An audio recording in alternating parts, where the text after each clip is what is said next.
Welcome back to Pokemon Episode Summaries. Today, I'll be doing episode 430, Tactics Theatrics. The episode begins outside of the huge Battle Dome facility, since Ash and the gang had finally arrived at the Battle Dome.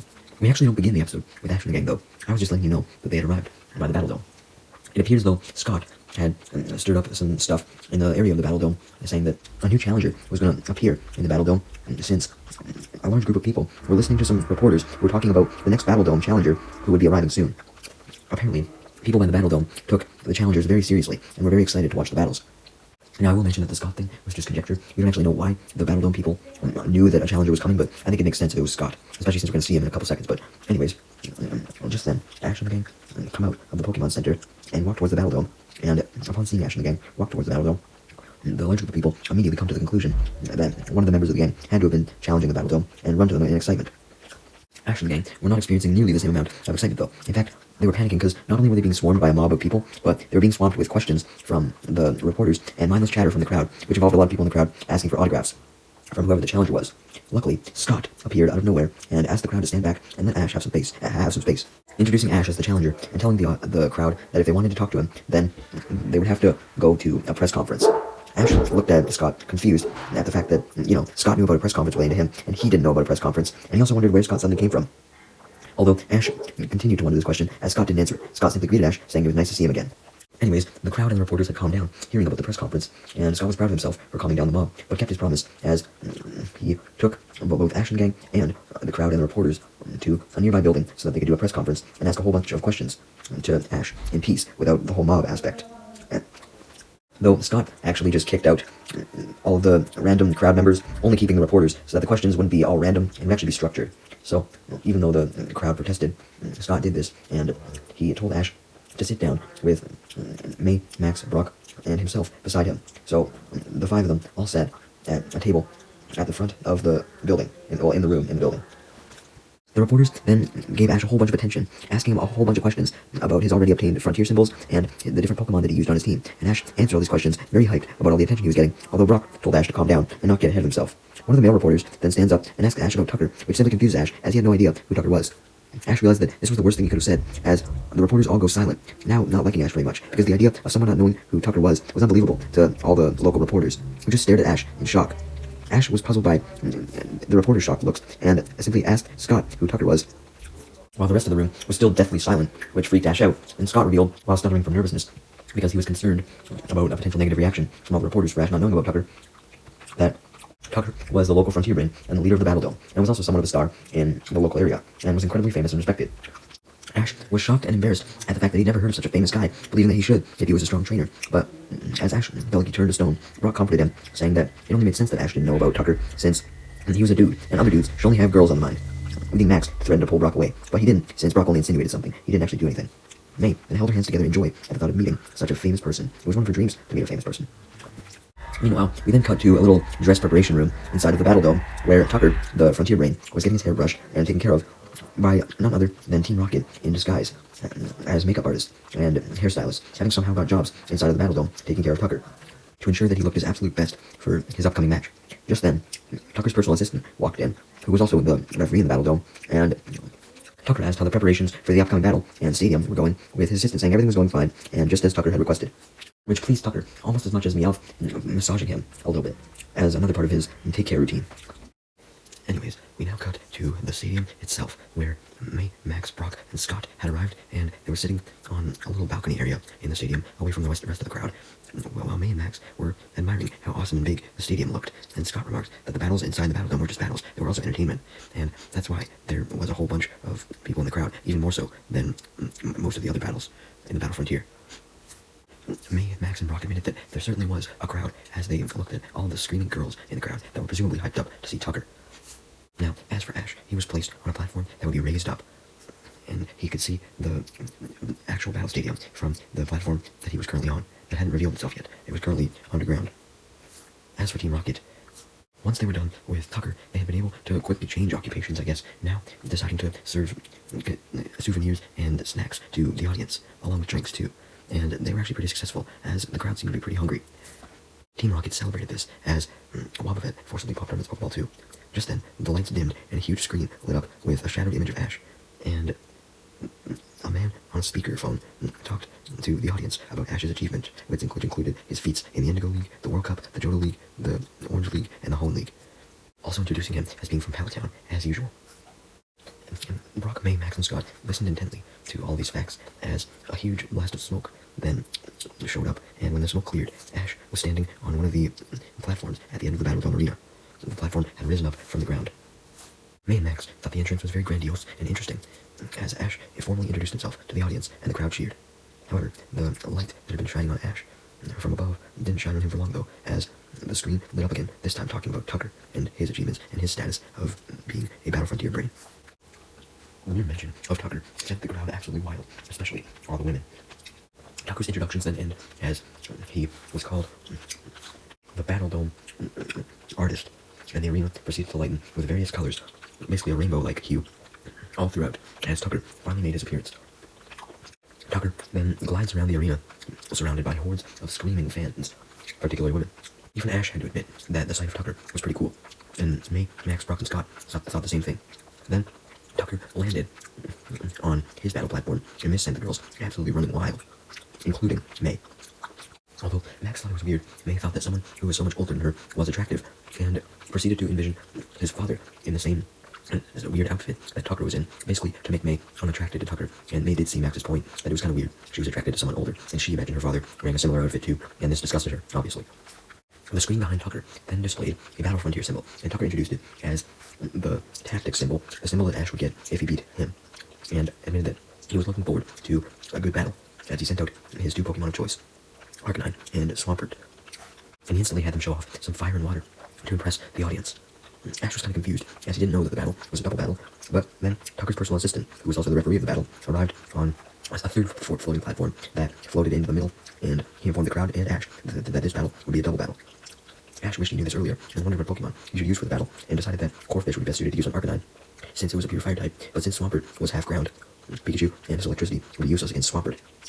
You know, he could go for Grovyle, right? But he smiled as he realized that Swallow would be the best choice against Swampert, likely to counteract Swampert's ground type, but ironically, Grovyle would have been better, because water is good against ground, or I mean grass is good against water and ground, but yeah, I guess Ash is kind of being stupid. Brock, May, and Max, especially Scott, were eagerly awaiting Ash's choices. Scott hoping that Ash would choose good ones, more than anyone, and Ash then told the referee he had chosen his Pokemon, and therefore the referee told Ash to send them out. So Ash did, and Tucker grinned at Ash's choices that were good against him. Ash sent out Swallow and Corphish, and with that, the referee officially declared that it was time for the battle to begin, and Ash started off by ordering Swallow to use Quick Attack on Swampert.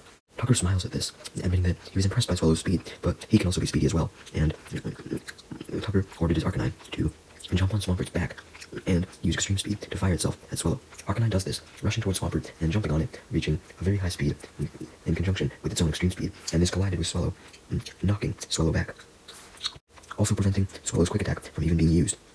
While Swallow recovered from being hit with extreme speed, Ash told Corphish to keep Arcanine busy and try and knock it off of Swallow's back, because it was still on it. So, to do this, Ash had Corphish fire off a Bubble Beam on Arcanine, but the Bubble Beam was stopped when Tucker ordered Swampert to use Protect and jump in front of Arcanine to protect Arcanine with it, basically extending the use of Protect. Using Ash to grit his teeth in frustration, since both Swampert and Arcanine were protected, and Brock informed a now worried Scott, May, and Max that Tucker's Pokemon were a very good and dangerous team to battle, because Arcanine relied on speed, and Swampert relied on defense and body bulk, and this combination could help each Pokemon make up for their weaknesses. Anyways, Ash then tells Swallow to use an Aerial Ace, and has it fly very fast towards Arcanine and Swampert, which Swallow was able to do because, on the bright side, Arcanine had jumped off of Swallow's back in order to be protected by Swampert. Anyways, this Aerial Ace didn't do much, because Tucker told Arcanine to use extreme speed to match Swallow's speed, so Swallow and Arcanine both collided. While the crowd, including Scott, Max, Brock, and Nate, watch intently, the collision results in Swallow being knocked backwards again, but Arcanine ends up sliding forward and down on the ground as a result, kicking up dust in the process. When the explosion from the collision cleared, Ash saw that Arcanine was still sliding on the ground, unable to stop, so he saw an opening and told Corphish to attack the Arcanine. So Corphish charges forward towards Arcanine with a Vice Grip, but just then Swampert fires off a Mud Shot multiple times from behind Arcanine. So actually, the attacks were heading straight for Arcanine. However, Arcanine saw them coming, because Swampert and Arcanine had rehearsed this, and Arcanine jumped over the Mud Shots, causing all the Mud Shots to smash straight into Corphish. which in turn kicks up some dust in the process. Corefish was really weakened by these attacks, but Swallow was weakened too, to the point where it had to land on the ground to rest beside Corefish. As for Arcanine and Swampert, because of their amazing coordination, they were not even tired and injured whatsoever, leaving Ash, Corefish, and Swallow in shock as Ash gritted his teeth in frustration and wondered how he could be such a powerful combination of Pokemon and attacks.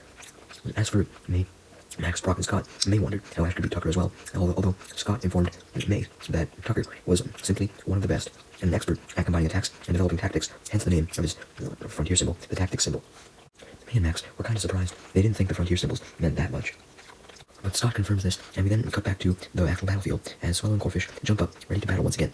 Ash thanks his Pokemon as Tucker smiles and comments on Swallow, Corefish, and Ash's immense fighting spirit, but clarified that he wouldn't go easy on Ash. And as soon as Swallow, followed by Corefish, were ready to go, Tucker had his Swampert use a water gun. Thankfully, though, Swampert's attack just hit the wall that Corefish and Swallow used to be standing in front of as they managed to jump out of the way, dodging the attack. Ash then tells Corefish to jump towards Swampert and use a very strong grab hammer, although Swampert retaliates by using a dynamic punch, which causes a huge explosion of light and color, and this huge explosion sent both Swampert and Corefish flying back once they smashed into each other. Ash grits his teeth in frustration and hoped that Corefish was alright. But before Ash could check on him, Tucker made Ash continue to focus on the battle, telling Arcanine to attack very quickly, specifically an aerial attack, and Tucker specifically told Arcanine to jump on Swampert once it had recovered from the blow from Corefish.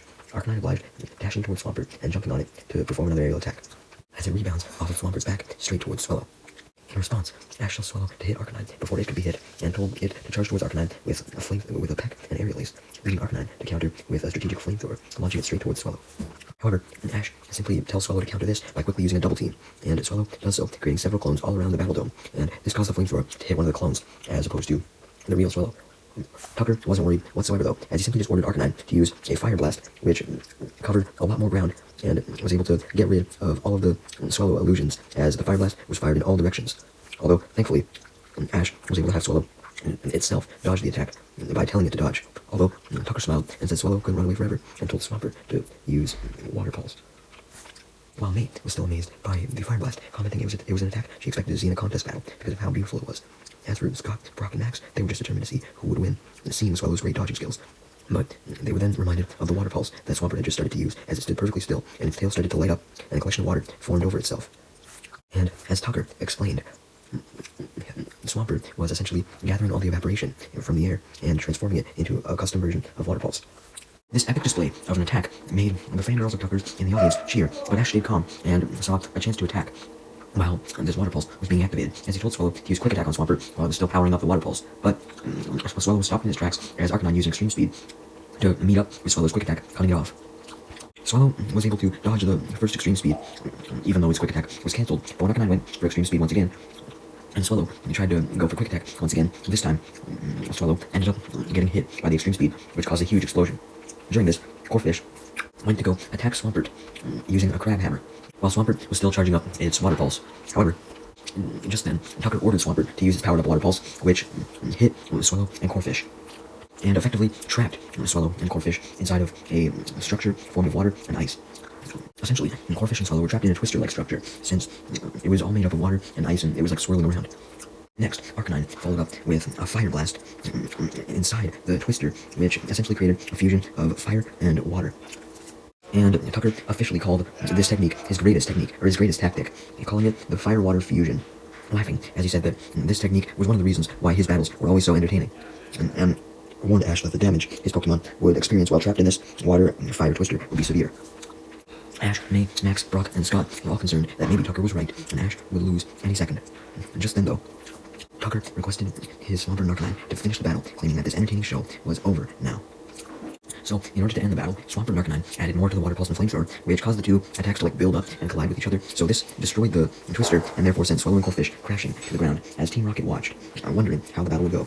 As they ate their own snacks, and came to the conclusion that Ash would no way win, since Swallow and Corefish were both out of energy. And Tucker believed that Swallow and Corefish were out of energy as well, as he commented that his tactics must have caught Ash off guard, so Ash had lost, but he did say that Ash was at least a good challenger, giving him some consolation. Ash panicked, thinking that Swallow and Corefish really were done, and the referee was about to declare Tucker the winner, but suddenly, Corefish and Swallow jump up with more of a fighting spirit than they've ever had before, ready to battle, making Tucker smile, pleased with their fighting spirit, as he ordered Arcanine to use a flamethrower, and Swampert to use a water gun, and also surround Swallow and Corefish close up to make sure these attacks do a lot of damage. Ash panicked for a sec, but quickly he had Corfish use a bubble beam to deter both the flamethrower and water gun, because bubble beam was stronger than both. As a result of the bubble beam nullifying the other two attacks, though, there was a whole bunch of steam, and this steam gave Ash an idea. He couldn't congratulate himself for coming up with this great idea, though, because Tucker quickly told Swampert to charge in with a dynamic punch. Ash put his idea into action as he had Swallow use Quick Attack. May and Max were shocked, wondering what Ash had planned, using a Quick Attack against a dynamic punch, when a dynamic punch had the type effectiveness on a Quick Attack. And Tucker wondered what Ash was doing as well, as he laughed and told Arcanine to use Extreme Speed to stop Swallow in his tracks once again. Ash knew full well the dangers of Arcanine using Extreme Speed, so he told Swallow to not repeat its previous blunder and use Double Team to dodge the Extreme Speed. And Swallow did this, meaning that Arcanine smashed straight into Swampert instead of Swallow, since Swampert was, ahead of Swallow. Tucker was somewhat impressed by Ash's own tactics and knew what Ash was trying to do. He was trying to get Arcanine to injure Swampert, so he declared that Ash's strategy wouldn't work and told Arcanine to use Fire Blast on both of Ash's Pokemon, which started to bring up some dust as the attack started to make contact. Although Ash follows up by telling Corfish to jump on Swallow's back and fly up to use Bubble Beam. Corfish does so, and the impact of the Bubble Beam colliding with the remainder of the Fire Blast caused the whole stadium to be covered in steam, much to Ash's delight, because this was part of his plan. And Scott, Brock, May, and Max could see what Ash's plan was now as well, while Ash planned to put it into effect. Right as Tucker told Swampert and Arcanine to try and attack, but because of the steam covering the area, everyone was essentially blinded, since, Swampert and Arcanine, because of being blinded, couldn't see Swallow's exact location, or Corfish's. Hell, Swampert and Arcanine were so blinded that they couldn't even see each other, and Ash used this to his advantage, telling Swallow to use a Quick Attack on Swampert and Arcanine. Although, when Tucker heard this command, he told Swampert and Arcanine to attack Swallow and Corfish when they approached. Swallow and Corfish did approach, obviously, but Swallow was too fast, and managed to dodge Swampert and Arcanine's incoming attacks. Although, this meant that the Quick Attack didn't get off. That didn't really matter, though, since Swallow had caught Arcanine and Swampert off guard, so it was able to stop flying left and instead fly up, so that Corfish could strike Arcanine, pushing it up with a really strong Crab Hammer attack. Corfish wasn't the only one to attack, though, as none other than Swallow attacked Swampert with an Aerial Ace, and this sent both Arcanine and Swampert flying back and officially knocked out. So the referee officially declared that Swampert and Arcanine were unable to battle, so Ash was the winner. Ash jumped up in pure happiness and thanked Corfish and Swallow as he walked up to them. May commented that Ash did absolutely awesome, and Brock commented that not everyone was happy, as he pointed out all of Tucker's fangirls, especially the front row ones, were pretty upset, absolutely distraught that their idol had lost. Tucker was actually way less sad than his fangirls, though, because while Ash was celebrating with Corfish and Swallow, along with Pikachu, who May had let down while she, Max, Brock, and Scott cheered for Ash, Tucker actually came up to Ash, clapping and congratulating him at his victory, causing all the fangirls to suddenly become happy again as they cheered with joy, admiring how nice Tucker's sportsmanship was. Tucker then admits that he and Ash had an awesome battle and shakes hands with Ash. Tucker sees how a lot of the audience was disappointed with Ash's victory and told them to stop being like that, saying that Ash should be applauded, as he was totally a top tactician. So everyone obliged, cheering for Ash, especially Scott, Brock, May, and Max, who walked over onto the battlefield down from where they were to congratulate Ash in person. Hell, even Team Rocket was cheering, including Wobbuffet, and they saw an audience member cheering and decided to swiftly offer them all of the remainder snacks, realizing that they hadn't sold them all, although the audience member was not hungry whatsoever, since the battle was over. She didn't need to buy anything, much to Team Rocket's dismay. Anyways, Tucker then thanks Ash for the awesome battle, and said that he really enjoyed himself, and he starts to walk away. Ash stops Tucker, though, reminding Tucker that he had forgotten to give Ash his reward, the tactic symbol, his third Battle Frontier symbol, and asked if he could have it. Tucker smiled, and simply said that he had already gave Ash the symbol, telling him to look under his hat. Ash takes his hat off, only to find that somehow Tucker had placed the tactic symbol in his hat, probably using his tactics. Ash didn't really care how Tucker had put the tactic symbol in his hat. He just cared that he actually had it, and the episode ended with Ash proudly holding up his newly won tactic symbol, admiring it as the crowd cheered, just as Tucker had instructed them to.